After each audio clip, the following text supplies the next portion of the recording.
Hello dear students, today we start in a new experiment.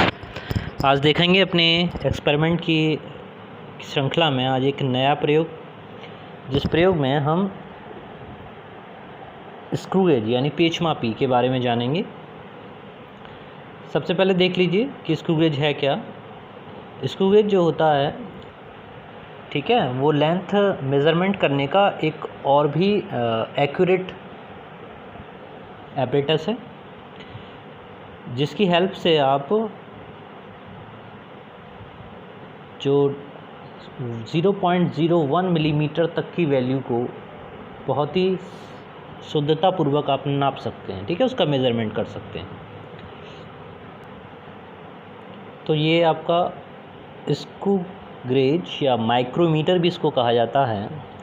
और इसकी सबसे अच्छी विशेषता ये है कि इसका इन्वेंशन क्यों हुआ, तो उसके लिए आप समझ लीजिए कि अगर एक सिंपल स्केल की बात की जाए, एक सिंपल पैमाने की बात करें, तो उसके द्वारा हम केवल 1 मिलीमीटर यानी 1 मिलीमीटर तक वैल्यू को अच्छे से मेज़रमेंट कर सकते हैं, ठीक है। लास्ट वाले वीडियो में हम लोगों ने वर्नियर कैलिपर देखा था, जिसके द्वारा हम 0.1, ठीक है, 0.1 mm तक मेज़रमेंट कर सकते हैं। और with the help of micrometer आप 0.01 मिलीमीटर तक वैल्यू को एक्यूरेट नाप सकते हैं, ठीक है। तो अब स्टार्ट करते हैं। मैं इसका एक्सपेरिमेंट दिखाने से पहले इसके बारे में काफ़ी सारी चीज़ें आपको बताने जा रहा हूँ, तो उसको अच्छे से समझ लीजिए। तो सबसे पहले बात करेंगे इसकी स्ट्रक्चर के बारे में, इसके प्रिंसिपल के बारे में। तो स्ट्रक्चर जैसा आपको इसमें दिखाई दे रहा है कि इसके स्ट्रक्चर में मेन रूप से आपके ये आपका मेन स्केल या मुख्य पैमाना बोलेंगे, और इसके ऊपर ये एक सिलेंडर आप देख रहे हैं जो इस रिचेट की सहायता से आगे या पीछे चल सकता है, ठीक है। अगर आप इसको एक राउंड घुमाओगे यानी एक पूरा चक्कर इसको रोटेट करोगे, तब ये 1 मिलीमीटर आगे बढ़ जाएगा, ठीक है। और अगर पीछे की तरफ करेंगे तो ये पीछे बढ़ जाएगा। आगे के इन दोनों पार्ट्स को आप देख रहे हैं, इनको स्टड बोलते हैं। और किसी भी वायर का या किसी भी ऑब्जेक्ट का आपको डायमीटर या उसकी विड्थ नापनी है, तो इसी स्टड के बीच में उसको लगाया जाता है, ठीक है। इसका प्रिंसिपल क्या है, तो प्रिंसिपल के लिए आप अच्छे से समझ लीजिए कि इसमें स्क्रू होता है। स्क्रू में जिस तरीके से लाइनें बनी होती हैं, ये स्क्रू, ठीक है, तो इसमें जिस तरह से ये लाइनें बनी होती हैं, आप जैसे लाइनें इसमें देख रहे हो, ठीक है, इन लाइनों को जब आप इसके अंदर की ओर चलाएंगे तो ये अंदर की तरफ शिफ्ट होता जाएगा। और इसमें जो ये आप सिलेंडर देख रहे हैं, ठीक है, इसमें पेच जो ये देख रहे हैं, स्क्रू जिसको हम बोल रहे हैं, इसमें हर एक पेच की जो लेंथ है, चौड़ाई है, ठीक है, विड्थ है, ठीक है, ये सब इक्वल है। यानी इसका मतलब ये हुआ कि अगर इसको आप 1 राउंड अगर इसको रोटेट करते हो, तो ये जितना इसको पिच बोलते हैं, ठीक है, ये पिच जितनी ये डिस्टेंस है, वो डिस्टेंस आगे जाएगी या पीछे जाएगी। समझ में आया? जैसे ये देख रहे हैं, अगर आप इसको एक राउंड इससे घुमाते हो, ठीक है ना, इसको एक राउंड अगर आप घुमाते हैं, तो ये जैसे आप रोटेट कर रहे हैं, तो ये एक डिस्टेंस ये धीरे धीरे क्या होता जाएगा, अंदर की तरफ शिफ्ट होता जाएगा। अगर इसे उल्टा घुमाते हो, उल्टा रोटेट कर रहे हो, तो बाहर की तरफ निकलेगा। तो इसी स्क्रू को आगे या पीछे करने पर जो स्टड है, स्टड के बीच में फंसा हुआ जो ऑब्जेक्ट है, उसका हम या तो डायमीटर निकालें या विड्थ निकालते हैं, ठीक है। और भी ध्यान से देख लीजिए। तो अगर इसके स्केल की बात की जाए, तो अब यहाँ बिल्कुल स्पष्ट है, बिल्कुल क्लियर चित्र के द्वारा बिल्कुल आपको दिखाई दे रहा है। ये जो आप देख रहे हैं, ठीक है, येलो लाइन से जो एरो बना हुआ है, ये पैमाना जो है वो इसके पीछे छुपा हुआ है। जैसे जैसे ये जो सर्कुलर स्केल जो है, ठीक है, वृत्त पैमाना पीछे की तरफ जाएगा, यानी अगर इसको आप पीछे की तरफ रोटेट करेंगे, तो ये जो स्केल जिसके नीचे दबा हुआ है, ये आपको दिखाई देने लगेगा, ठीक है। तो जैसे आप यहाँ देख रहे हो कि ये 0 से स्टार्ट है, ऊपर से यहाँ तक आप 5 खाने बने हुए हैं, ठीक है, ये 5 और ऊपर 10 है, फिर आपके 20 होगा, 20 के बाद 30 से लेके ऊपर 90, और यहाँ 95 आए, और 95 के बाद अगर यहाँ आगे और बढ़ते हैं तो 99 के बाद 100, ठीक है। तो ये एक राउंड आपका पूरा हो जाएगा। तो 1 सर्कुलर मोशन में या एक वृत्तीय पैमाना अगर इसको बोला जाए, तो वृत्तीय पैमाने पर कितने खाने हो गए, आप इसको काउंट करेंगे तो ये आपके 100 खाने हो गए, ठीक है। तो ये आपके 100 खाने डिवीज़न होगा। और ये पक्का क्लियर है कि ये 100 खाने जब रोटेट होंगे, तब ये 1 मिलीमीटर डिस्टेंस आगे बढ़ जाएगा। इसका मतलब ये हुआ कि इसके अगर एक भाग की बात की जाए, जो भाग आप सामने देख रहे हो, ठीक है, ये जो भाग है ये 1 मिलीमीटर है, और 1 मिलीमीटर को अगर आप सेंटीमीटर में कन्वर्ट करते हैं तो 1/10 कर देंगे, ठीक है ना। 1/10 सेंटीमीटर में कन्वर्ट कर रहे हैं केवल, तो 10 का आप में 1 में जब डिवाइड करेंगे, यानी 10 का जब 1 में भाग लगाएंगे तो आपके पास आएगा 0.1, ठीक है, और यूनिट सेंटीमीटर। तो ये डिस्टेंस आई, यानी मुख्य स्केल के जो खाने बने हुए हैं उसका मान।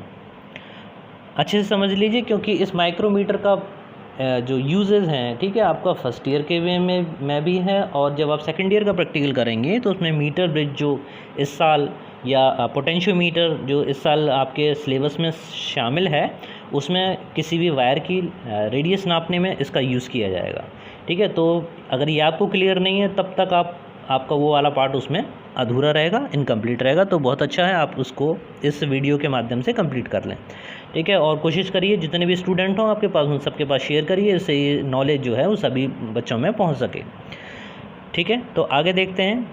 तो अब बात आती है कि इस पे जो रोटेशन का है इसका अल्पतमांक, यानी इसकी लीस्ट काउंट हम कैसे निकालेंगे, ठीक है। तो लीस्ट काउंट के लिए इसका फार्मूला होता है पिच अपॉन वृत्तीय पैमाने पर बने खानों की संख्या, ठीक है। पिच को हम बोलते हैं चूड़ी अंतराल भी बोलते हैं हिंदी में अगर कहें तो, ठीक है, दो चूड़ियों के बीच का अंतर, और वो अंतर किसके बराबर होता है, ये जो मेन स्केल आपको दिखाई दे रहा है उसके बराबर होता है, ठीक है।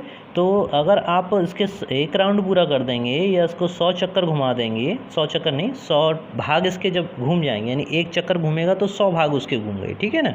तो जो इसकी लीस्ट काउंट होगी, LC जो होगी, ठीक है, LC की वैल्यू किसके बराबर होगी, पिच आपकी कितनी है, 0.1 सेंटीमीटर है, ठीक है ना। तो 0.1 सेंटीमीटर अपॉन कितना, 100 क्यों लगाया, क्योंकि वृत्तीय पैमाने पर 100 खाने बने हुए हैं, ये आप देख रहे हो, 10, 20, 30 अप टू 100 तक, ठीक है। इसका अगर आप डिवीजन करते हो तो जो वैल्यू आपके पास आती है वो कितनी आती है, 0.001 इतना सेंटीमीटर, ठीक है। तो with the help of the micrometer we can evaluate the value of, we can least count किसकी कितनी रहेगी, 0.001 सेंटीमीटर। कहने का मतलब क्या हुआ कि इस उपकरण के द्वारा आप दशमलव के तीसरे स्थान तक, ठीक है, डेसिमल के 3rd प्लेस तक किसी भी रेडियस को, डायमीटर को एक्यूरेटली मेज़रमेंट कर सकते हैं। क्लियर है। अब इसमें जैसे मैंने बताया आपको वही चीज़ है, ठीक है।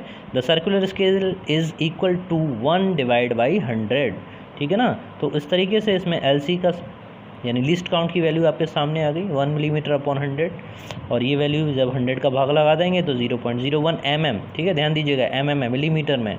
अगेन अगर आप इसको मिलीमीटर को मीटर में कन्वर्ट करना चाहते हैं तो 10 से अगेन डिवाइड कर दीजिए, तो जो वैल्यू आपके पास आएगी 0.001 सेंटीमीटर आपको मिलेगी। समझ में आ रहा है सभी के।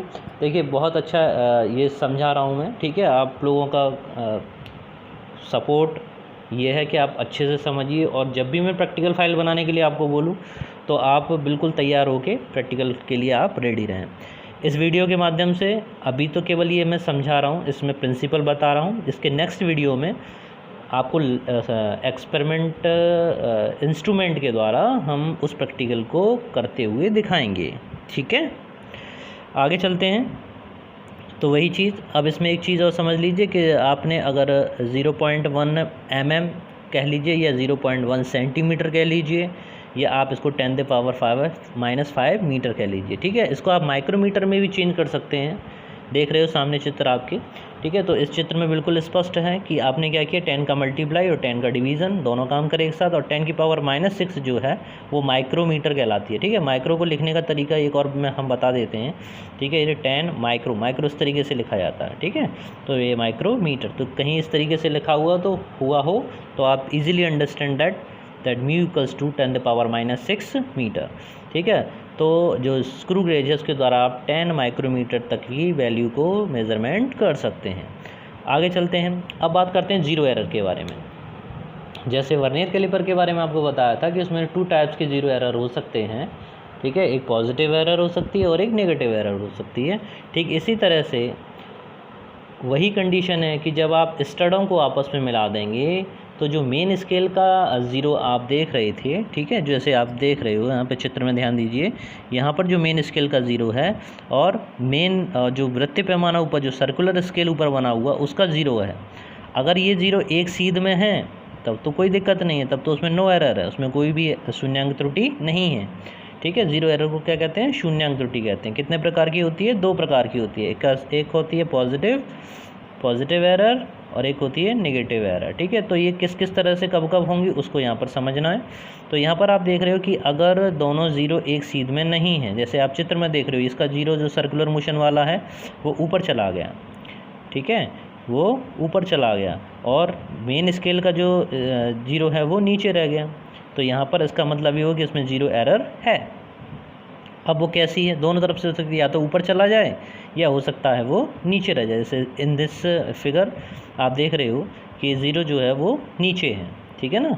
तो ये 2 टाइप के केसेस हो सकते हैं और कोई तीसरा टाइप तो है नहीं, ठीक है। तो या तो ज़ीरो ऊपर चला जाए या ज़ीरो नीचे रह जाए। अगर एक सीध में दे रखे हैं तो उसमें कोई प्रॉब्लम ही नहीं है एपरेटस में, ठीक है। तो आगे देखते हैं। इस चित्र के द्वारा और अच्छे से समझ लीजिए कि इसमें आपको क्लियर दिखाई दे रहा है, बिल्कुल स्पष्ट है, उसमें तो छुप रहा था, इसमें बिल्कुल क्लियर है कि इसका ज़ीरो आप जो यहाँ देख रहे हो और सामने जो इसका ज़ीरो पड़ रहा है वो एक सीध में है या नहीं, ठीक है। तो अब बात करते हैं एरर के बारे में, ठीक है। पॉजिटिव एरर कब होगी? तो पॉजिटिव एरर के लिए सामने डायग्राम आप देख रहे हैं, उसको थोड़ा सा और जूम कर देते हैं। तो इसके लिए जो मेन स्केल का ज़ीरो है वो यहाँ है, चित्र में ध्यान दीजिए, ठीक है। और सर्कुलर स्केल जो है उसका ज़ीरो नीचे रह गया यहाँ पर। तो इसका मतलब ये आपकी कैसी एरर है? पॉजिटिव एरर है, ठीक है। इसमें कैसी त्रुटि होगी? आपकी धनात्मक त्रुटि होगी, ठीक है। और इसकी वैल्यू कैसे निकालेंगे? उसको हम जो मेज़रमेंट की टेबल बनी है, ठीक है, ऑब्जर्वेशन टेबल जो होगी, उस ऑब्जर्वेशन टेबल में इस चीज़ को कैलकुलेट किया जाएगा, वहाँ पर इसकी रीडिंग लिखी जाएगी। कितने खाने गया यानी कितने भाग गया, कितने डिवीज़न आ गए हैं। तो हम ये देख सकते हैं कि ये समय 10 और 11, ठीक है, 11 वाला जो लाइन है वो ज़ीरो की सीध में आ रही है, ठीक है ना। देख लीजिए यहाँ पर 11 वाली लाइन इसकी सीध में आ रही है। तो इस समय जो शून्यांक त्रुटि है वो कितनी बोलेगी? एक्स्ट्रा लेंथ जो ले रहे हैं वो कितनी हो गई? 11 हो गया। 11 का मल्टीप्लाई किस में करोगे? एलसी में करोगे। एलसी कितना है? अगर सेंटीमीटर की बात की जाए तो 0.01, ठीक है ना, ये इसका एलसी था। तो मल्टीप्लाई जब इसका हो जाएगा तो ये कितना हो जाएगा? 0.011, ठीक है। तो ये आ जाएगी और इसको हम मेन स्केल से, जैसे आप फॉर्मूला देख रहे हो, actual length equals to observe length minus extra length. परेशान ना होइए, जब हम एक्सपेरिमेंट आपको कराएंगे तब बिल्कुल क्लियर हो जाएगा। यहाँ पर अभी इस वीडियो के माध्यम से केवल आपको ये समझना है कि ज़ीरो एरर क्या होती है और इसके द्वारा 10 माइक्रोमीटर तक वैल्यू कैसे निकाली जाती है, ठीक है। पॉजिटिव एरर के बारे में आपने देख लिया, नेगेटिव एरर के बारे में और देख लेते हैं। तो नेगेटिव एरर के लिए ये डायग्राम, ठीक है, इसमें आप बिल्कुल क्लियर है कि क्या हो रहा है कि इसमें जो है ज़ीरो ऊपर चला गया, ठीक है ना। इसमें जो है आपका ज़ीरो कहाँ दिखाई दे रहा है? ज़ीरो ऊपर दिखाई दे रहा है। और यहाँ पर जो है आपका 90 जो है वो इस मेन स्केल के ज़ीरो की सीध में पड़ रहा है, उसकी स्ट्रेट लाइन में है, ओके। तो या तो आप ये कह लीजिए कि 90 को 100 में से माइनस कर दीजिए, 100 में से माइनस किया। 100 में से क्यों माइनस कर रहे हैं? क्योंकि सर्कुलर स्केल पर 100 खाने बने हुए हैं, उनको 90 में से घटा दीजिए। या फिर सीधा सीधा देख लीजिए कि ऊपर जो ज़ीरो गया, ठीक है, तो ऊपर ज़ीरो चला गया, वहाँ से कितने खाने लगे थे? येलो लाइन से देख रहे हो आप, क्लियर है बिल्कुल, 10 खाने, ठीक है, 10 भाग जो हैं, 10 डिवीज़न जो है वो ऊपर चला गया है, ठीक है। तो इस तरह से ये होगा। तो ये आपकी नेगेटिव एरर है, ठीक है ना, ये आपकी नेगेटिव एरर है। इसका मेज़रमेंट टेबल में कैसे करेंगे मैं आपको क्लियर कर दूंगा। आगे चलते हैं। अगर ये वाला जो चित्र है वो आपको बता रहा है कि आपने उसके स्टडों के बीच में क्या लगा दिया है? एक वायर लगा दिया है जिसकी रेडियस आपको पता करनी है, ठीक है ना। तो इस स्टडों के बीच में आपने रेडियस लगा दी और रेडियस निकालने पर जो चित्र आ रहा है वो इस प्रकार है, ठीक है, बहुत माइक्रोमीटर है, ठीक है। आपको जो एपरेटस में उसमें आपको जूम करके भी देखना पड़ेगा, क्योंकि संभवतः जो लाइनें हैं वो बहुत पास हैं, बहुत बारीक हैं, अगर कही जाए तो बहुत क्लोज हैं, ठीक है। तो इस चित्र में बिल्कुल भी क्लियर हो रहा, तो यहाँ पर आप अच्छे से समझ लेंगे तो आगे आपको दिक्कत नहीं होने वाली है, ठीक। तो जब आपने स्टडों के बीच में जब वायर को लगा दिया, उस कंडीशन में ये रीडिंग हो सकता है आए। कैसे आएगी? यहाँ पर आप देख रहे हो कि जो मेन स्केल है वहाँ पर ये तो ज़ीरो की लाइन हो गई, ठीक है, मेन स्केल में ज़ीरो हो गया, 1 मिलीमीटर ये आगे चला गया, ठीक है। तो मेन स्केल जो पढ़ा जाएगा वो मुख्य पैमाने का पार्ट जो पढ़ा जाएगा वो कितना पढ़ा जाएगा? मेन स्केल की रीडिंग कितनी होगी? 1 mm, ठीक है ना, समझ लीजिए 1 mm प्लस। अब आप देखिए कि इसकी सीध में कितना, कौन सा वृत्तीय पैमाने का कौन सा खाना पड़ रहा है। तो 30 तो यहाँ तक रह गया, आगे कितना 31 और 32 के बीच में है, तो जिसके आगे ये निकल गया 31, ठीक है। तो 31 आपका आ गया वृत्तीय पैमाने का पार्ट। इसके साथ LC का मल्टीप्लाई किया जाएगा, 0.001 का मल्टीप्लाई किया जाएगा, ठीक है। और अगर शून्यांक त्रुटि धनात्मक होगी या ऋणात्मक होगी वो फॉर्मूले के अकॉर्डिंग जोड़ा या घटाया जाएगा, ठीक है। तो ये था आपका होमवर्क। अब इस होमवर्क के बाद में आपको फाइनल प्रैक्टिकल हमको देखेंगे, ठीक है। कोशिश करिए इसमें कोई भी चीज़ अगर समझ में ना आए तो मुझसे पूछ लीजिए, ठीक है। तो इस प्रकार ये स्क्रू गेज का चैप्टर हम लोगों का कंप्लीट हुआ, और इसमें यह जाना कि माइक्रोमीटर अगर है, ठीक है, तो उसका हमको यूज़ कैसे करना है, इसमें शून्यांक त्रुटि किस प्रकार निकाली जाएगी, इसमें किस सिद्धांत पे काम करता है, स्क्रू के सिद्धांत पे काम करता है। एक पूरा रोटेट कर देंगे, एक राउंड पूरा कर लगा देंगे तो वो उतनी दूरी आगे या पीछे चलता है, ठीक है। उसी प्रिंसिपल पर ये माइक्रोमीटर आपका बना हुआ है, ठीक है। तो लगातार बने रहिए साथ में, नए एक्सपेरिमेंटों के साथ मिलते हैं इसके एक नए प्रयोग में, ठीक है, जिसमें मैं आपको करते हुए दिखाऊंगा कि किस प्रकार से हम माइक्रोमीटर की सहायता से किसी भी दिए गए तार या किसी भी दिए गए सिलेंडर की रेडियस को पता करते हैं, ठीक है। तो बने रहिए साथ में। Thank you very much. जय हिंद, जय भारत।